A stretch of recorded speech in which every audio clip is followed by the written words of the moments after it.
magical quality about her birthday. And today I received from Nicola Hogue in Ireland and her partner Peter Keating this wonderful book of poetry, Everlasting Love.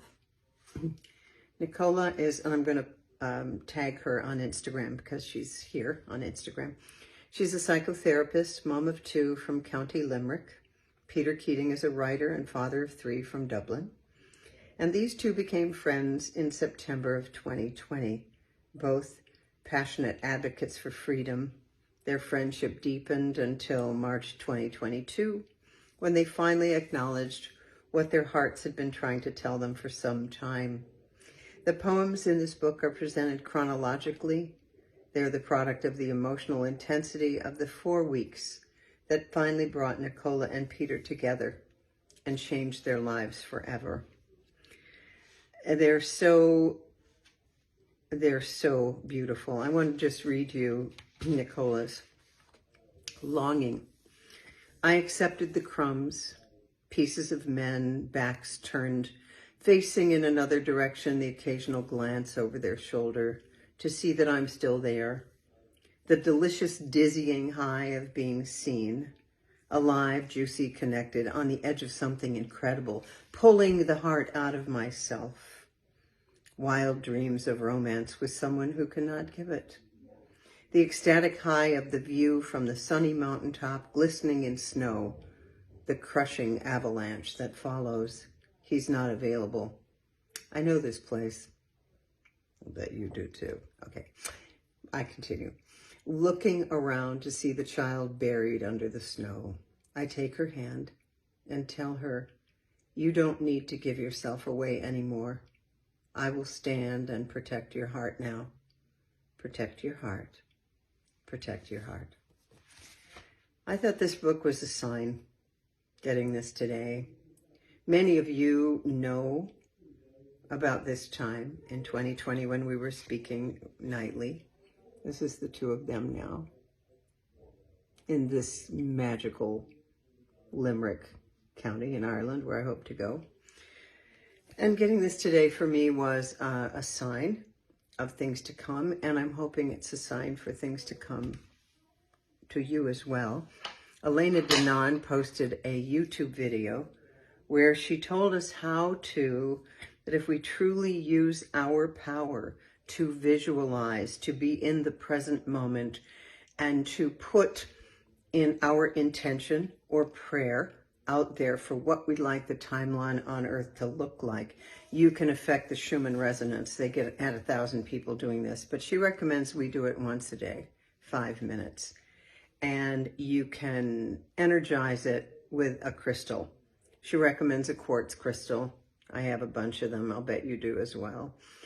And just put your intention and how you want to see the timeline. And this just stabilizes it. All right, a crystal isn't magic. We're magic. And the crystal is a magnifier of intention. My good friend Robert Fritchie worked for years with Marcel Vogel, who invented the Vogel crystal. Remember, there are quartz crystals in watches. They're an energy transducer.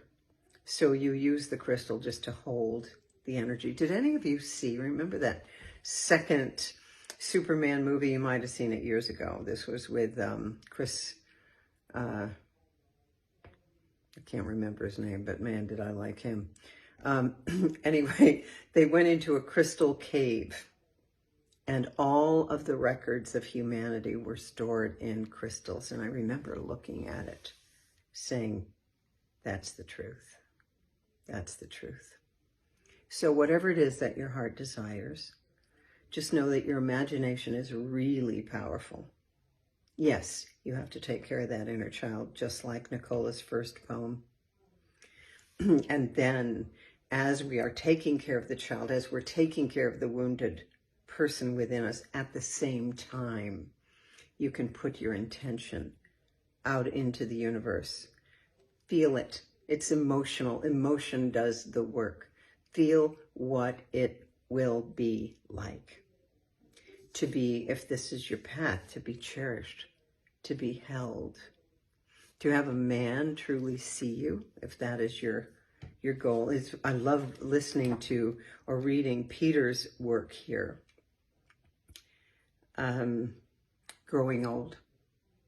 Can you picture yourself growing old with me? Will you still hold on to this body when it's old and used up? Will you still put your hand on this heart to keep it beating a little longer for you? What if someday I can't remember your name? Will you still love me for the man I used to be? Will you still look into me and love who you see? Now, Peter, I would just not make that a affirmation. I understand that that may be a concern, but let us all be sharp right to the very end, right? Anyway, it's a beautiful, beautiful book. Beautiful. Everlasting Love, a love story in poetry. And I want you all to know, for everyone, Everlasting Love is available. These two knew that they'd known each other for thousands of years. That's how it is. Yeah. That's it for now. Diane's birthday, June 18th. A magical day always.